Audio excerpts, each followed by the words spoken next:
এই ভিড়ের শহরে সে অনেক কিছু পেয়েছে, কিন্তু তার হৃদয়ের ভেতরে এক অদৃশ্য শূন্যতা তাকে প্রতিদিন কষ্ট দিচ্ছে।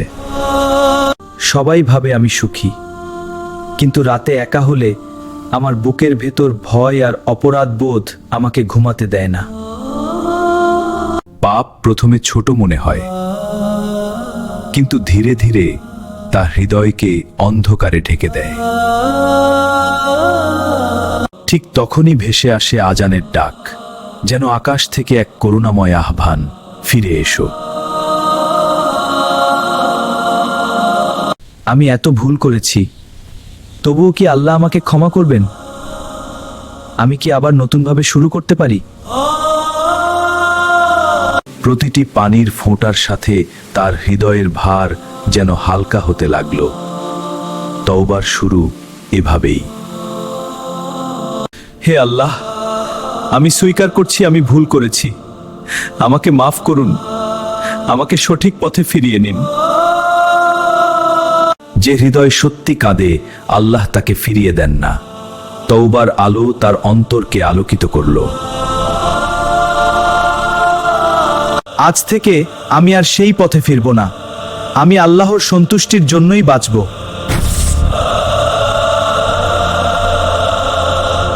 মনে রাখবেন, যত বড় পাপই হোক, আল্লাহর রহমত তার চেয়ে বড়। তওবার দরজা সব সময় খোলা। মা, আমি অনেক ভুল করেছি, তোমার দোয়ার কারণেই আজ আমি আবার আল্লাহর পথে ফিরতে পেরেছি। বাবা, আল্লাহর পথে ফিরেছো, এটাই আমার সবচেয়ে বড় সুখ।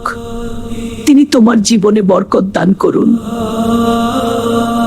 হালাল পথে শুরুটা কঠিন ছিল, আয় কম, কষ্ট বেশি, কিন্তু তার হৃদয়ে ছিল এক অদ্ভুত প্রশান্তি। আগে আমি শুধু লাভের কথা ভাবতাম, এখন আমি আল্লাহর সন্তুষ্টির কথা ভেবে প্রতিটি কাজ করি। ভাই, এটা সামান্য, কিন্তু দোয়া করবেন যেন আমি সবসময় হালাল পথে থাকতে পারি।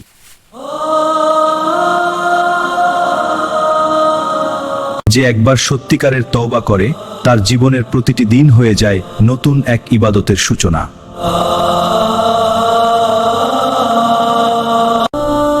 এই কালামই আমাকে বাঁচিয়েছে, এই আলোই আমার অন্ধকার জীবনকে আলোকিত করেছে। যে মানুষ একদিন পাপের গভীরে ডুবেছিল, আজ সে আল্লাহর রহমতের ছায়ায় শান্তির নিঃশ্বাস নিচ্ছে। আজ আমি আগের মতো ধনী নই, কিন্তু আজ আমি আল্লাহর কাছে প্রিয় হওয়ার চেষ্টা করছি। মনে রাখবেন, তওবার দরজা সব সময় খোলা।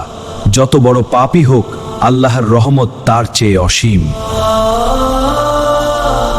ভিডিওটি যদি আপনার হৃদয় ছুঁয়ে যায়, তাহলে আমাদের চ্যানেলটি সাবস্ক্রাইব করুন, লাইক ও শেয়ার করে ইসলামের আলো আরো ছড়িয়ে দিন।